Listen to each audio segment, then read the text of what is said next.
Welcome back to another episode of Keeping on the DL. I'm Devin Bonanno, and as always with me, I got my main man Lou here.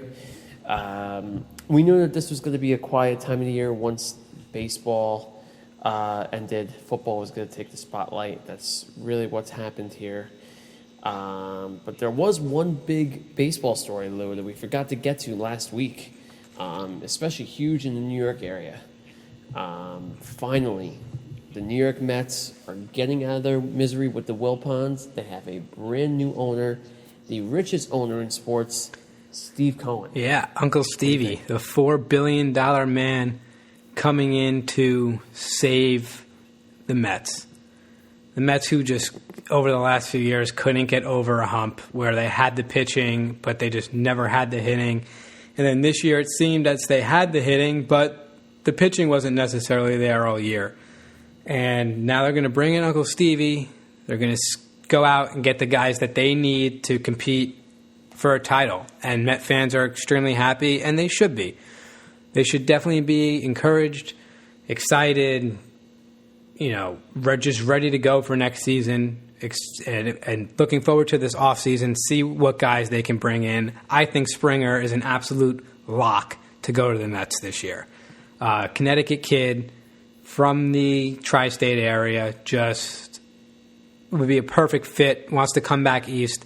Springer to the Mets is almost my book it free agent of the year. I really think he's headed out to Queens. But we'll see who else Cohen can bring in. Their bullpen could use a couple pieces. Maybe a Trevor Rosenthal that's a free agent can go to the Mets. But he's going to be pretty free with his money. And maybe the Mets can run into the bad contracts like the Yankees have and get hit with a Jacoby Ellsbury kind of deal that destroyed Yankee fans and so on and so forth. But he still will be paying Bobby Bonilla for another few years. So the Mets still have that contract on the books. But the greatest contract in sports. Oh, absolutely. Of course. Absolute bargain deal by the Mets. I think the Mets are no longer going to be a laughingstock. I think a lot of people would agree with me. I think, judging from what Cohen's said, I think it really helps when you actually have a local guy that's really enthusiastic about the Mets. And I think that's going to be very, very important. I actually was reading a Twitter thread the other night where he was interacting with fans already and already put out there saying, what do you want to see change with this team? And fans were coming back with all these ideas. He replied to a few of them. He said he's going to bring back Old Timers Day with the Mets, which obviously I love the Old Timers Day for the Yanks. Dodgers do it as well, yes. I think the Dodgers do it as well. The Reds, I believe, too. I think it's Dodgers, Reds, and Yankees. So the Reds. I think so. Oh, the Reds, too? Oh, wow. Oh, okay. Yeah, I think a lot more teams should definitely do it, but I think Cohen's going to kill it over there. I think they're going to make a lot of moves this offseason. I think he's going to show fans that he's no joke. He's ready to spend money. They're ready to compete, and Lord knows they need it. Every sign is pointing towards George Springer going to be a Met. They're going to go after Trevor Bauer. I know there are some other hot names there, too. So it's good for Met fans. I'm very excited for them. I don't think the Mets are going to be the Mets of old over the next 2-3 years. They definitely have a lot to look forward to. And now it's our turn to say, well, you're only in the World Series because you bought your way there and your payroll is going to be the highest in baseball. So he's going to spend that $4 billion. But I hope he listens to Met fans on free agency stuff. Listening to fans when it comes to free agency is not good. Don't listen to Met fans about who they want to bring in and so on and so forth. That decision you got to go to the experts to and let them make the choices. Don't let Met fans decide what to do with their team. Because Wilmer Flores would still be this team's shortstop for the next 10 years if they listen to Met fans. So. Met GMs, the best GMs around. Oh, my God. Well, to round out the baseball season, we got some awards to be handed out. We're going to find out the MVP next Thursday on MLB Network. We got What Cy other Young awards are going to be handed out? I just believe the MVP Cy Young on Wednesday. and Manager Scrolling of the through Year is here. the last one. Let's see here. Manager of the Year is the Right, last one, and Rookie then of we the get the Rookie of the Year on Monday. But in the meantime, we did get some Gold Gloves. Somehow Clint Frazier was nominated for a Gold Glove in right field. Can we just talk about that, Lou? Even though he did not get the award, how amazing is that? The fact that he was just on. I mean, I don't want to take that is anything away from unbelievable. Clint Frazier here, but I could not believe this. I'm like, how is this guy up for a Gold Glove? This is crazy to me. The fact that he was up for a Gold Glove. But congratulations to Frazier for getting the nominee from after going to the laughing stock in the outfield to coming back the next season and being a Gold Glove nominee. I mean, that is a reward in itself right there. That you get bashed for your defense and then you come back and you're a Gold Glove nominee. So congrats to Frazier for that. I still don't know how, but congrats to him for that. Joey Gallo ended up winning that award from Frazier. But you just saw this. You still see these questionable plays he made, like the one in the ALCS where he goes to the warning track and ends up catching the ball behind his head, and you're holding your breath the whole entire way. But he made the play at the end of the day. He made the plays, and he does. For some reason, him in left field is completely different from him in right field. I feel like he plays a much better right field than he does left. Just maybe the read off the ball is just different and something he can handle better in left field than right. But congrats to Clint. I knew he wasn't going to get it. I said, there's no way this guy gets it. But there was someone, Dev, who I definitely thought was going to get that award, and that was Gio Urshela. I mean, talk about a lockdown Gold Glove third baseman. It's Gio Urshela to the T. It is Gio Urshela to the T. Exactly. I don't know how he got snubbed. I mean, he's just shown, especially after last year and this year. You know, I know the playoffs don't mean anything for obviously regular season awards for Gold Gloves, but how about that play? He might have saved the Yankee season with that play at third against the Indians in Game 2. You know, I mean, he has an amazing glove. He shows it time after time, but he'll get one. It's just a matter of time. Definitely. I thought he definitely and, you know, if it went to, I know Chapman got hurt most of the year, but if he went to like someone of Chapman's caliber, I'd be okay with it. But it went to Isaiah Kiner-Falefa, who's been a catcher most of his career, played shortstop for the Rangers this year, and a little bit of third base as well. And he ends up getting the third baseman Gold Glove. It's horrible. I could not believe that Kiner-Falefa got this award. And I do not look at defensive statistics. I think it's a crock of shit, if we're being honest. The sabermetrics of defense do not make sense because same thing in the outfield. The balls that these catch probability balls and fielding probability balls, oh my God, he fielded these balls. He only had 99% chance.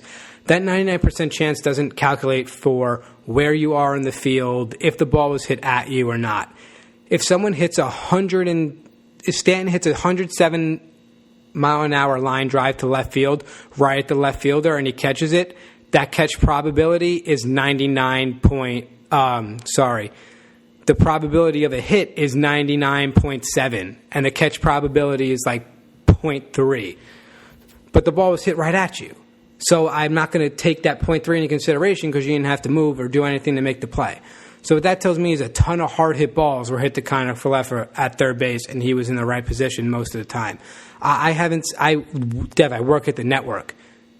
I don't remember cutting highlights of Isaiah Kiner-Falefa's defense. I remember getting top plays and seeing Gio Urshela in one a week, but Kiner-Falefa, I don't remember that at all. So apparently they didn't allow, because of the shortened season, they didn't allow coaches and some players or whatever it is to vote on it. And it was the same people that vote for MVP and stuff, I believe. So it was only the nerds voting for it. And all of them definitely looked at these crazy sabermetric stats of fielding. And they're like, oh, this was really good for Kiner-Falefa. That should win him the award. But man, they just do not appreciate Gio Urshela's glove or arm or what he did at that hot corner for the Yankees at all. No, and I really just think it's a matter of time. That's really what it is. But I think it's underappreciation, and I think it's just tied into just how underrated he is, how overlooked he is. He's not looked at as a superstar or one of the best third basemen in the league for whatever reason. I don't know what else you need to do except play out of your mind in the at the Bronx. hot corner In the Bronx. in order to be Maybe recognized. that's why he ain't get it, because he plays in the Bronx. I don't. Maybe. You do. That's a very good point, Lou. Some anti-Yankee bias there, but I'm a huge Gio guy. The Cashmaster added 25 getting grand him for $90,000. 25 grand. 25 I just paid. grand. I don't know where I'm I getting just 90 grand from. I just paid 25 $13,000 for my car. I would definitely spend another 12 for Gio Urshela. So let's put it in perspective. He was worth two. Oh he was my worth God. two Hyundai Elantras.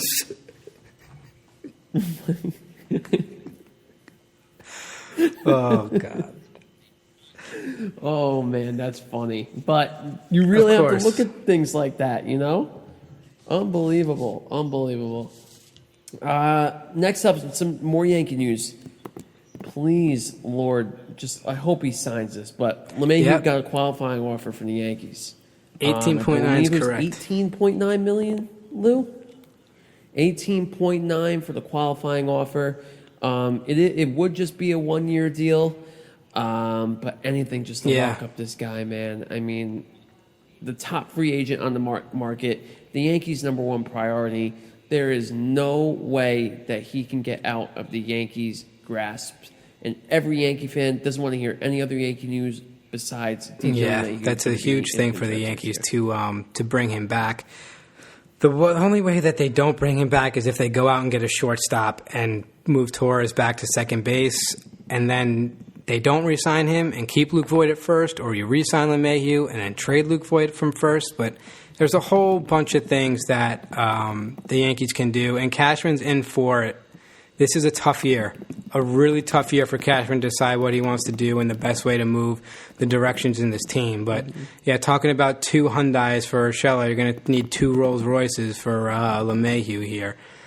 But $18.9 million is a lot of money for 1 year. I'm not saying LeMahieu should accept this, but I definitely think that he will consider it. He won't do it, but I think he will consider it. But it's likely that he's not going to. But the way the Yankees can work a contract here and say, look, $20 million a year is a lot. I don't think he's going to get $20 million a year. I would give him a blank check, but I don't think Cashman's willing to go $20 million a year. I think maybe if you can say, look, we'll give you the qualifying offer for this year, and then make the next 3 or 4 years $15 million, and give him $20 for the first year. I can see that kind of contract being worked into LeMahieu, where it's the next 1 or 2 years is heavy, and then the back end gets a little lower. That would be the ideal contract, I think, for DJ LeMahieu to sign in New York. Lou, as we've seen over the past, really, maybe ever since that big offseason in 2008, when they got CC Tex and Burnett, that the Yankees haven't spent any money. And they've been very outspoken in saying that they've been very conscientious of how much they're spending. Since George passed. And Hal has come out since George passed. Really? Well, it makes sense. He died in 2010. So the timeline adds up there. I just have a weird feeling that they're going to splurge on DJ LeMahieu. I think he's going to sign the qualifying offer. They extended it to him, so they have every intention of giving him that 18.9. And, I don't see a scenario where he's not going to rake next year. But if he doesn't, they know you're not locked into him long term. But if he does, then, like you said, you go into it, give him $20 million in the first year, and then you could just maybe give him 13, 14 in years 2 and 3 and see where you go from there. But I'm confident that Cashman's not going to let go of LeMahieu, and he knows that. He knows that. LeMahieu is legitimately a analytic guy's dream. That's why they brought him in here in the first place. Do you remember when we first signed him Not 2 me. years ago? Everyone was like, why the hell are you signing DJ LeMahieu? I said the Yankees needed backup infielder. When they got LeMahieu, I was like, all right, I'm with this. Well, Lou, I'm with you because all I heard from him about him playing out in Colorado was that Batting this guy title could hit. winner. He was always hitting above 300. Like, all right, that's good. He'll come off the batting title winner, of course, in the NL.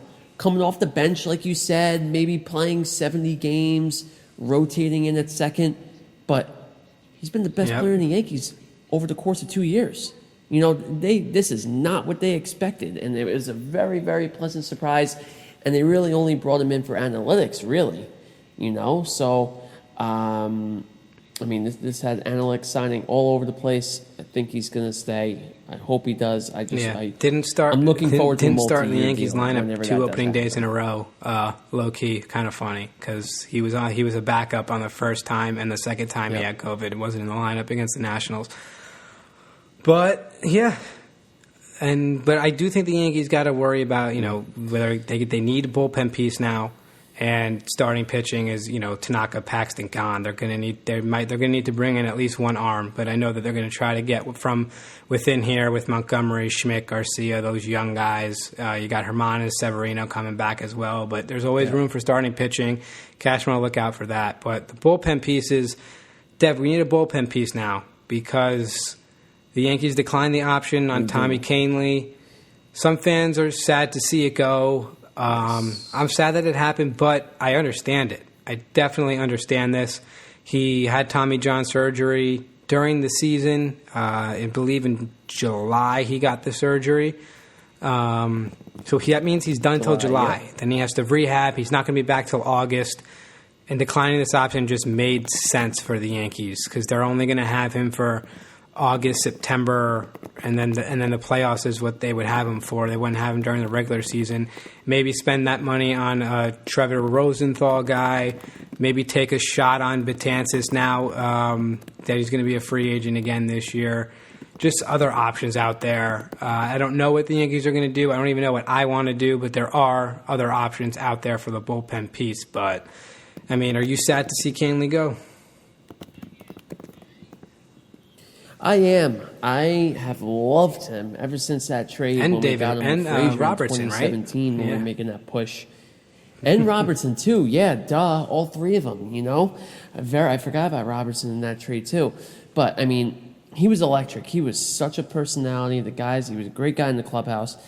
But, from a business standpoint, it makes sense because he wasn't going to pitch next year, and you weren't going to have him until maybe even mid-2022, potentially. Who knows with Tommy John. So I wish him nothing but the best. I hope he kills it wherever the heck he goes, everything else. But one thing, Lou, I was listening to the fan the other day. I believe Betances is already going back. The Mets are off. I think he had a 2-year deal. The club or player option, I'm not sure. So the club opted in, or he opted in. I'm not sure either. Yeah, one way or another, he's going to be in a Met uniform next year. All right. Yeah, yep. So he's off the table. He got hurt too again last year, honestly. But he did. I was just about to say again. He's definitely got some injury issues. There's no secret about that. So the Yanks have a lot to do this offseason. Hopefully they don't get scarce with the money, or maybe they try to figure some things out with some trades. But we got a little bit for the hot stove. I believe, when is that? Usually like mid-January, I think. Yeah, I think they're virtual. Meetings, they might be a little pushed back. Year, I'm not 100% sure. Yeah. One way or another, hopefully we'll get some. Before we move on here, I want you to just... I'm going to read you the MVP awards. You tell me who's getting it. Ready? Yep. In the AL, you got Abreu, LeMahieu, and Jose Ramirez. Unbiased, I think I it has agree. to be Abreu. I agree with you. That guy had a here. monster season for the White Sox. Big part of the reason why they made the playoffs this year. Now, National League, Mookie Betts, Freddie Freeman, and the surprise to me, Manny Machado. Yeah, I mean, it's about time Manny is living up to that contract, because I think this was his third full year, or his second year, but regardless, he had not been playing out that contract at all. Mookie's always there. I would love to see Freddie Freeman again. I agree with you. That would be I like Freeman awesome. too. I think he's going to win it. He's such an awesome guy too. Fun guy, happy guy. Awesome. Yeah. Really a big Freddie Freeman lover. And I would love to see him in a Yankee uniform like you have no idea. They could be that's the one first baseman in baseball I want, especially in our right-handed lineup. Get Freeman in there, a lefty, or someone like Rizzo in there as a lefty. Oh, just be beautiful. But I would have put Tatis Jr. in there over Machado. To be honest, I feel like Tatis Jr. was the Padres MVP. But definitely not the Padre. He's not going to win it anyway. I do think it's going to be between Freeman and Betts, and I'd give it to Freeman. I think he did a lot with that Braves team that was also hurt throughout the year. Yep. Mm-hmm. Yeah, he did. Cy Young. And we got the Cy Young Awards too. Yeah, we got Bieber. Yeah, Maeda, I mean, and I don't know how Ryu, Ryu's here, actually, but he is. Maeda, sure. 2 guys coming over from the National League to win the Cy Young. Very strange. Doesn't happen often. Normally players come from the NL, they get into the AL, they got the DH to deal with and all that, but not this year. Ryu, Maeda, up for it, but Bieber's taking it hands down. I think we all know that. Yeah, I think that's. I mean, if it was a playoff Cy Young, nope. Call there. No, yeah, definitely not. Nope. But thankfully, the Cy Young does not count towards playoff stats. Yep, the Yanks rocked them. But man, how about this NL card, man? We got Bauer, Darvish, and DeGrom. It's tough because all these. You saw I don't know where you the Reds get eliminated in the first round of the playoffs, but they scored a total of 0 runs. Darvish had a really great year with the Cubs. I could give him almost like a comeback player of the year kind of award for Darvish. But yes, he had a great year with the Cubs, who fell short to the Marlins. And Jacob DeGrom, it's just kind of like, I feel like he's like the Mike Trout of the pitching Cy Youngs. Like, he's just going to be there. But I do not think they're going to give DeGrom 3 in a row. He couldn't take a Mets team to the playoffs with more than half the teams made it. Couldn't get him in the playoffs. I don't think DeGrom gets it for that reason, and I think it's going to be Bauer. That guy's whip was under 1. Just had a phenomenal season, and if he doesn't get it, I'm not going to say it's media bias, but I don't know if the media. I think the media has a love-hate relationship with this guy, but and that goes for the MLB voters too. I don't know how they all feel about Trevor Bauer, but I do think he's the one that deserves it. I couldn't agree with you more on every point that you said. I mean, he led the NL with a 1.73 ERA. I mean, he was on fire this year. I love him. I love his personality. I think he's just like such a cocky dude who's just like so funny, and the whole thing of him chucking the ball over center field at Kauffman Stadium last year in his last start as an Indian too. I mean, that was just so great. But that's who Trevor Bauer is, and I hope he's in pinstripes. I don't think so, but that would be awesome. Top number 1 free agent out there, really top to bottom, hitting, pitching, everything. Well, not of the hitters and pitchers. Obviously, not him hitting. Yeah, not him hitting. But, I mean, we got a bunch of, out of those 3 guys, you can't go wrong. Each of them very, very deserving in the NL. Rookies. What else we got? We got Rookie of the Year, too. We got, we got Alex Baum. We got Jake Cronenworth. I think it's going to be Devin Jake Williams Cronenworth. Great show. He plays a tough position well, he played second base for the Padres, but played short for that little bit of time when Tatis was hurt. Got to play second base, did an unreal job, played majority of the time. Devin Williams, relief pitcher for the Brewers, that absolutely crushed it. Was more than the Brewers could expect, but I just don't think his innings are there. I don't think the guy had more than 20 innings. I think he had 19 innings on the year. Mm-hmm. But you got to take the shortened season into consideration. But just something like that, rubs me a little bit the wrong way if he got Rookie of the Year. But he ended up getting hurt at the end of the year. But he was fantastic in a full game. I would love to see what this guy can do in a full season. But for the shortened season, between Baum and Cronenworth, I think Cronenworth's the guy. Oh, man, I'm going to have to disagree with you there. I'm a big Alec Boehm guy. He was hitting the crap out of the ball all year. Batted .338, only in 44 games, but he was very important in that Philly lineup. It became a very scary bat very, very quickly. He's going to be a star in this league.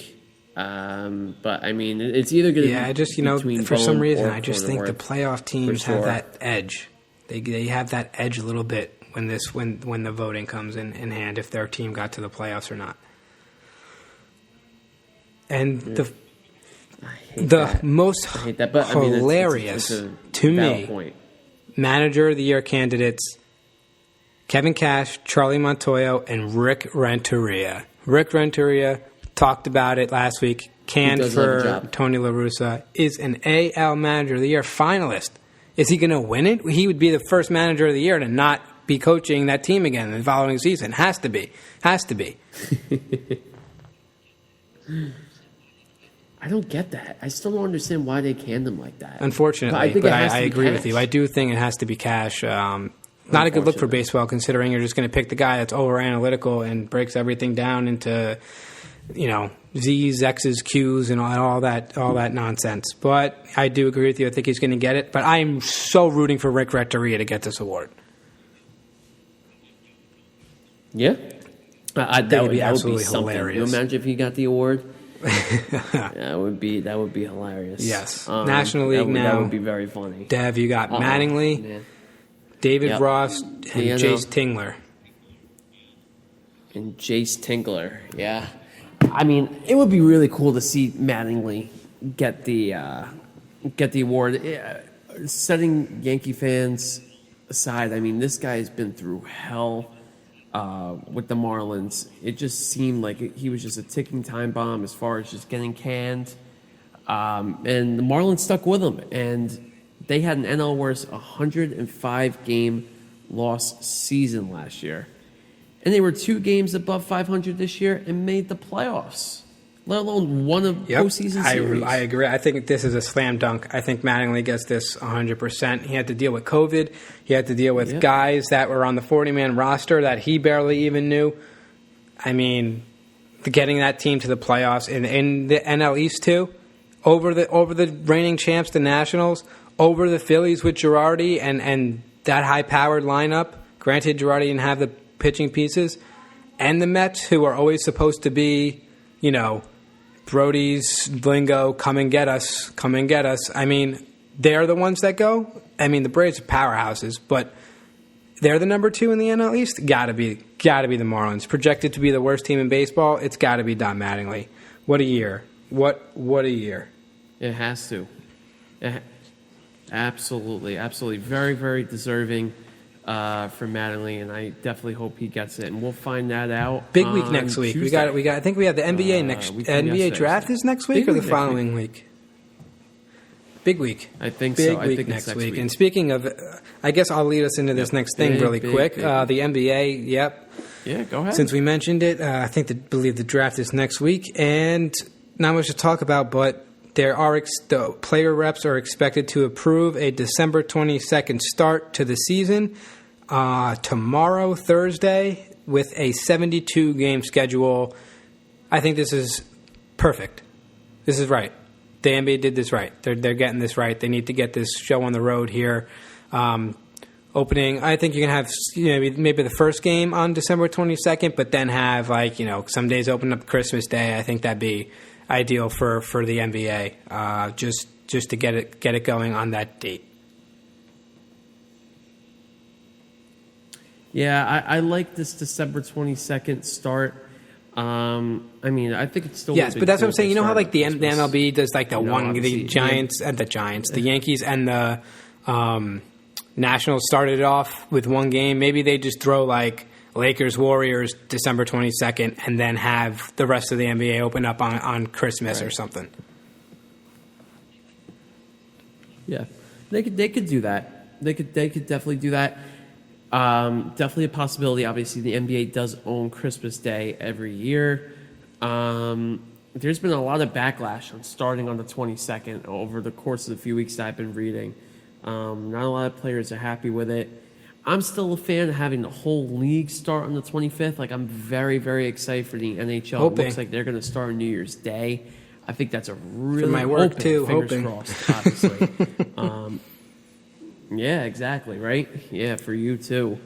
But, I mean, I think that's good. I mean, they would have had pretty much 3 months off, the Lakers and the Heat, and a team like the Knicks would have had 7 months off, which is crazy. I think it's a lot of heat off. between playoff teams and non-playoff teams here. But guess what? Playoff teams, you got to suck it up. You guys wanted to go back and finish the season. You got to suck it up, start the season a little early. And I don't want to hear any nonsense about being tired. You still have the whole month of November off. You have 35 days off. Come on, don't give me that. Yeah, come on. And LeBron's got the player execs are expected to approve it. So that is good. Yeah, no, very, very good news for the NBA. So we're going to get NBA basketball in a little bit over a month and a half. But now we'll shift on to the main event. We'll shift over to the NFL. A lot's happened since last week. I mean, I'll start off with Andy Dalton. I mean, I feel so bad for him, man. He is just getting pummeled. I know we talked about that big hit last year. The guy seems to have forgotten how to play football. And now he gets COVID. I mean, I don't know. This was a big hit last week. I know you said Dalton. last year, but you meant last week. Yes. Well, last week. Dev got hit. You got hit big last year, Dev. Yeah, last week. Yeah, I guess. But yeah, Dalton's got COVID. Matt Stafford, another quarterback with COVID this week. He'll be out for the Lions on Sunday against the Vikings.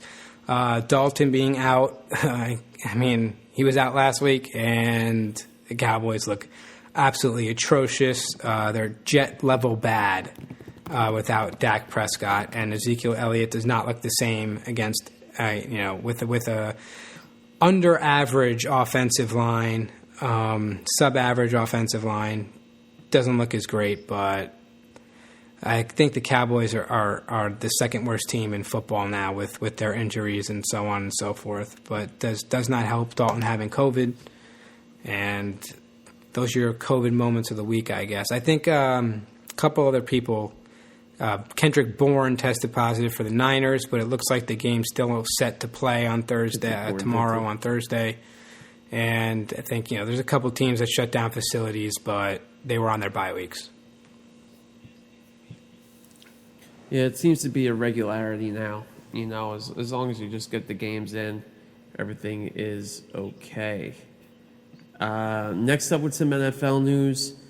I'll just briefly touch upon the Avery Williamson trade for the Jets. The team leader in tackles 2 years ago, missed the season last year with a torn ACL. Came back this year, played really, really, really well. I've been a very big fan of him ever since he came into the league. Really a mainstay on that Jet defense, and a great linebacker, and it seems like a great guy too. They traded him out to the Steelers, who have a big hole at middle linebacker, and they give the Jets a 5th-round pick in return. I like the trade for the Jets, of course, going nowhere this year, adding more capital to their draft, and that's all that Joe Douglas can really do right now. I mean, it's a win-win for both teams. So, as if the Steelers needed a boost on defense. I mean, they get an absolute dog out there, a guy who is a ball hawk and a guy who really knows how to tackle. Yep. Jets seem to be selling. That's all I got. That Twitter, but that Instagram photo or Twitter photo, whatever it was pretty freaking funny. He was just in his full uniform out in the rain with an umbrella trying to catch a cab. Oh, yeah. In Times Square. That was good. To Pittsburgh. Yeah, that was funny. Yeah, that was good. Well, Lou, I'll leave this up to you. We got some Giants. So Giants signed Pettis off the San Fran, cut him, wide receiver. And Giants picked him up after some Golden Tate drama today. Liked some things on Twitter that were saying The Giants don't use Golden Tate right. The Giants need to get him the ball. And then he liked the one that even said the Giants should cut Golden Tate. So it looks like the Giants are finished with Golden Tate here, although he had a great touchdown catch on Monday night against the Bucs. But looks like Tate might be cut in the near future. And Dante Pettis, new weapon for Daniel Jones. Daniel Jones can use all the weapons he can get his hands on. So that's the acquisition that the Giants made. And another thing was they came out with, I thought this interesting this early.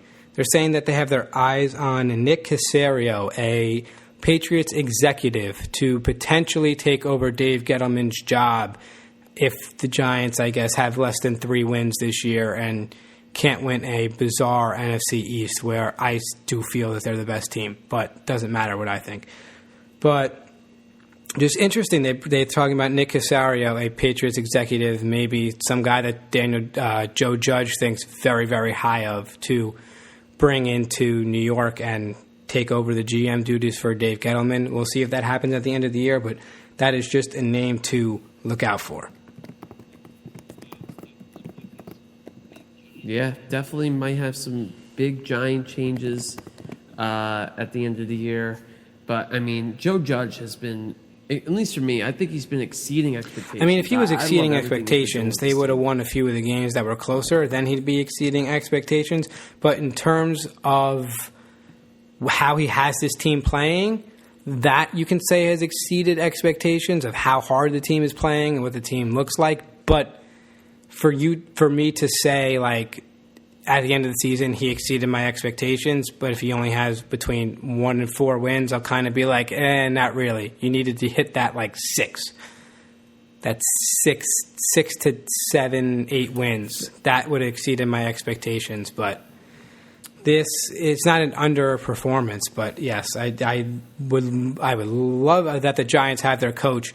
Unlike, the Jets and Adam Gase, and Joe Douglas says Adam Gase is part of the solution here in New York, and we'll stop talking about the Jets. But it's always funny that everyone, we compare the teams that we're close to. Like, we compare the Yankees to the Mets sometimes, and the Giants to the Jets. But we're happy that Joe Judge is our head coach. But I'll just get into the game Monday night really, really quick. Good. You saw great things from the defense. They hung on. They played as well as they could. Jones turned the ball over too many times for them to have a chance at winning that game. Really unfortunate. You had 2 guys open on both turnovers, which is the most frustrating part, is that you had receivers to go to. Then he felt the pressure, and then he makes dumb decisions under pressure. And, watching Eli, he always took the sack, right? I guess that's why, because if you try to make a play, you end up throwing a pick. So maybe Daniel Jones could take a couple more sacks rather than trying to make these throws and plays that he has no business trying to be making. So he really needs to clean that up to be successful in this league, but I do think there is a shot for him to do that. Yeah, I mean, the Giants were looking good for a little bit. But, I mean, I guess I'll talk about the Jets for a second. The Chiefs covered that 19.5 point spread. Le'Veon Bell didn't score, though. So I thought Bell was going to score. That's all I have to say. And that kind of... He didn't score. I believe he had a fumble, if I remember correctly, too, actually. But, yeah, the Chiefs covered 19.5, put in their second-string guys in the fourth quarter as expected, and still covered. And Adam Gase still has a job. Oh, he'll have it for the rest of the season. They get Lawrence, and then he'll coach Lawrence, and they'll be in the same place they are now. Great. Yeah, of course. It's a giant carousel for the Jets. I think it's all fun and games. But every year, most interesting thing we saw this weekend had to be Bucs Bears wide receiver. Can you give me the name? He's that irrelevant that I forgot his name already. Yeah. At least both of them are that irrelevant. I got both names here. That's Javon Wims for the Bears. And Saints safety C.J. Gardner-Johnson. What happened? I'll just take you through the play really quick, Dev, and you can tell me what you thought of it. The drive before, Yeah. Anthony Miller had his mouthpiece ripped out by that Saints defensive back, Gardner Johnson, and thrown to the grass. I guess the Bears wide receiver, what's his name? Wims, saw that. Wims? Next drive, comes out, goes up to the Saints DB, Gardner Johnson, and rips off his chain and then just gives him a face palm to the helmet. Gardner Johnson doesn't react, and he backs up like he's going to, and then kind of doesn't know what to do, and then just goes and hits him again. He ends up being ejected from the game. Gardner Johnson stays in. But what's your take on this?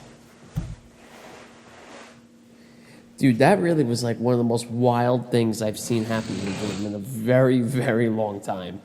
It really was. I mean, Wims just comes up out of nowhere, and you see this in hockey every once in a while. My man is throwing a hardcore punch to a guy that has a helmet on. I mean, how stupid do you have to be? Number one.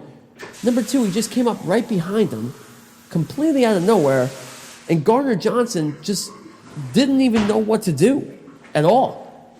I mean, he was kind of dumbfounded. He's like, what just happened?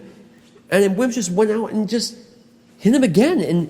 And Gardner Johnson really didn't even do anything. And then, of course, a little brawl ensued. But I don't know what Wims was doing. And he's acting all tough or whatever, giving him Popeye arms. Yeah, dude, right. Yeah, come at me. It is funny. I don't understand. You go hit the guy in the helmet. What are you doing? You're hitting the guy in the helmet, number one.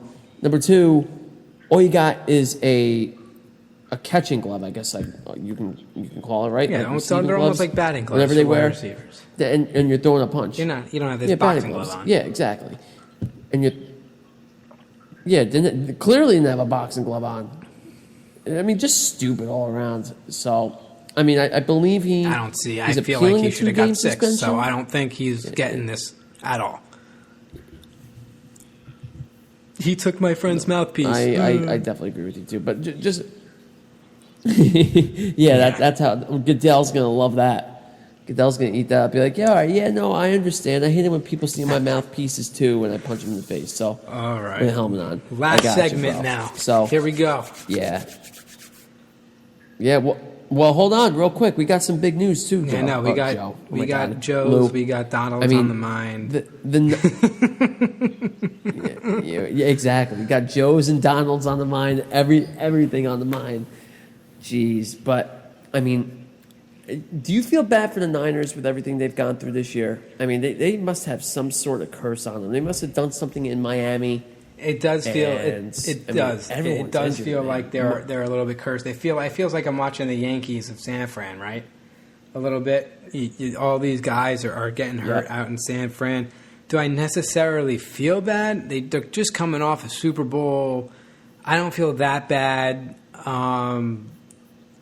Their defense is still playing hard. They can still win games, but yeah, it is really rough for San Francisco right now. And Jimmy G with that another high ankle sprain out till December. You got Kittle, who's probably done for the year with a broken bone in his ankle.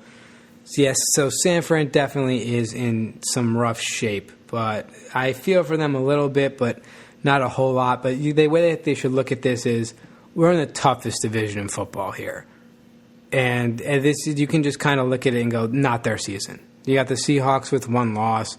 The Rams aren't a bad football team, although we'll get to that. You'll get to that for us in a second, Dev. And the Cardinals are definitely up and coming and a rising star team in this league. But if you're the Niners, you got to kind of say, hey, that this isn't our year. But obviously, still fight for that wild card. And their run game's still fantastic, and all their running backs are hurt too. We forgot about that. Coleman's out, Mostert's out. They got all these guys out for on their in their backfield. So San Fran's got a lot of obstacles to overcome. And with that, I'm just going to shout it out. Green Bay is my lock this week, -6 Thursday night. I just think there's not enough time for these backups to get in there.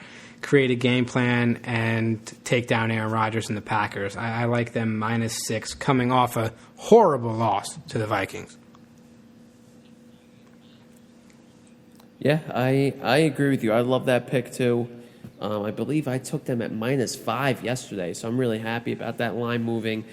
And it looks like they're going to get Aaron Jones back and potentially Allen Lazard, which would be two huge Aaron Jones is a pieces bit for of a that stretch offense. right now, I believe. And they're not, It's not going to be Jamal Williams. He is out. But Jones is Yeah, no. Jamal Williams. I think with he had COVID, a hamstring, something, or calf. Maybe no. Aaron Jones had the calf strain.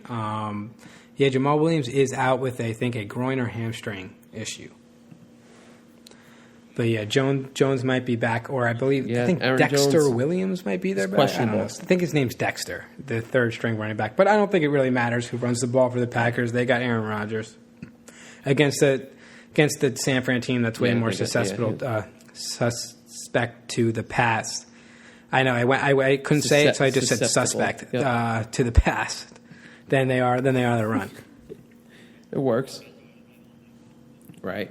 Yeah, no, I love that pick, Lou. Definitely. And always cool seeing, over under 3 times they're going to mention Aaron Rodgers growing up in the San Fran area and growing up a Niners fan. You always hear that. Yes. And Brady, too, both of them. Every time. So, my lock of the week, well, I'll talk about my lock of the week from last week. Still dumbfounded how the Rams managed to choke that game away and play as poorly as they did. I don't understand. They choked that. it away in the first I know quarter. You're with me on that. So I know I disgusting. They did. I liked your pick too. It was out of reach. I reach. thought that pick was going to hit. It was Tua his disgusting. first game in the NFL. Only throwing for 92 yards. You told me Tua in the first game was throwing for 92 yards. I would have put all my FanDuel account money on the Rams if you said Tua was throwing for 92 yards in his debut. Right. Just poor performance by the Rams offense there. And Jared Goff. Ugh. Yeah, it was very bad. I just think I didn't get lucky there. Hopefully, I'll get lucky this week. This could definitely be a trap game. But I'm going to take the Seahawks -3. I just think the Bills are frauds. They are not playing well despite their 6-2 record. Barely squeaked by a very bad Patriots team last week. I know the weather was poor up in Buffalo. But the Seahawks, Super Bowl favorite, Tyler Lockett, DK Metcalf, Russell Wilson, even though the Seahawks have one of the worst passing defenses in the league. I think this could be a very high-scoring game as well, but I like the Seahawks -3. I like that too. So those are our locks. We got the Packers -6. Well, you got it at -5, now, so but, -6 is fair. Yeah, -6. Exactly. And then the Seahawks -3. So those are our locks. Last week, how about our upsets, I Lou? upset What are we talking? My theory, my +2.5 theory, when a team's +2.5, especially at home, just take them. They're +2.5. That means that the game can go either way, and they're afraid to give the favorite more points. Just the +2.5, you got to be all over +2.5s. Oakland went into Cleveland and won last week handedly. An easy 5 points for me to pick up there, Dev. And Saints -5. My lock last week was I felt like I had the right pick, but just that the Bears ended up tying it up, getting to overtime and all that, and then Will Lutz kicks the game winner in overtime. So I pick up 6 points on the week to bring my total to 22 with that Oakland upset lock. And that's just give us your your Steelers one on point. The undefeated team getting 4.5 points. Why not take it? Yeah. Why not? Why not? And I love that theory, Lou. That is game-changing for me. Life-changing for me. I'm never going to be able to look at 2.5-point spreads ever the same ever again, which is why I stayed away from the Ravens and the Colts, with the Ravens giving Indy 2.5 in Indy. It's a trap. It is a trap game, just like that Seahawks game, but I'm more confident in the Seahawks and the Ravens next week. My upset, I'm going with your boys, Lou. I'm going to take the New York Giants going into D.C., beautiful FedEx Field against the football team, and they are going to beat the football team. I really think so. You know, I really like what the Giants have done, even though they're 1-7. They were hanging around the Bucs. I really don't. I know the old Bill Parcells saying you are what your record says, but I mean the Giants could easily potentially be like a 2-6. Don't give me 2-6. Maybe they even could be pushing 5-3 right now. They could be pushing. I swear they could be pushing 5-3 right now. I know. Only lost, just they really could be pushing the 5-3. The Bears games. The Bears and the Rams games, they could have won both of those. Not and even they could the be Rams. 3-5. I mean, yeah, I'm not going to get into it. But yes, I like that you're picking the Giants at what spread, Dev? Plus 2.5. You tell me, Lou, what's the spread? There it is. There it is. I didn't even know that before the show, and I took them earlier this week. Yes. And I'm rolling with them. So we'll see what happens with our picks. We don't really have a lot of good games this week. I'm very, very disappointed in the board this week. I mean, the Dolphins and Cardinals game could be good. That Saints Bucks game. I believe it's a first place game. And then, yeah, it's a first place game. I think well, with that, Dev, I'm going to take the Saints +5 as my upset pick this week. So that's my Saints +5. I took him as my lock last week at -5. Right. Let's take him as my upset this week as +5. Let's see what happens. But our standings is Dev 29 points, myself 22. I've picked up 9 points in the last 2 weeks. So I'm coming back. I am coming back for Dev here. He's coming back. I'm trying not to let you. I'm not too confident in my picks this week. I think that there could be a lot of upsets this week. And before we end the show, I just want to get on the NFL for this scheduling thing. Yeah. The Giants are playing the Redskins. The football team. I gotta watch my mouth. The Giants are playing the football team this week after the football team had their bye. Next week, the Giants play. And the Giants are also on short rest this week. The Giants play the Eagles after the Eagles come off their bye. I mean, you're given 2 huge division games in this division where all you have to do is beat your division and win the NFC East, and you're giving teams an extra 7-8 days rest on your other team 2 weeks in a row. I'm not a huge fan of that scheduling making, whoever did that. Yeah, I understand your point. I mean, listen, a team, you're always going to end up playing a team. Right, but it shouldn't be your division team 2 weeks in a row. Obviously. Shouldn't be a division opponent. I get it. I know. You're right. I can see it.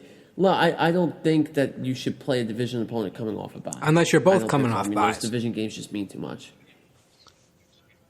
Unless you're, of course. Yeah, 2 in a row. They Giants got the shit end of that stick. I'll tell you that. I did not a huge fan of that schedule making there. Granted, there's no excuses. They need to win these next 2 games if they want to make it to the playoffs. Yeah, they're going to have to. And I mean, if they win this week, then they sweep the season series against Washington. So definitely a big game for the Giants on Sunday. We'll see what happens. We'll see if Daniel Jones can perform and hopefully not see ghosts like his fellow New York partner, Sam Darnold. Well, that'll do it for this week. Thank you, guys. As always, we'll see you next week.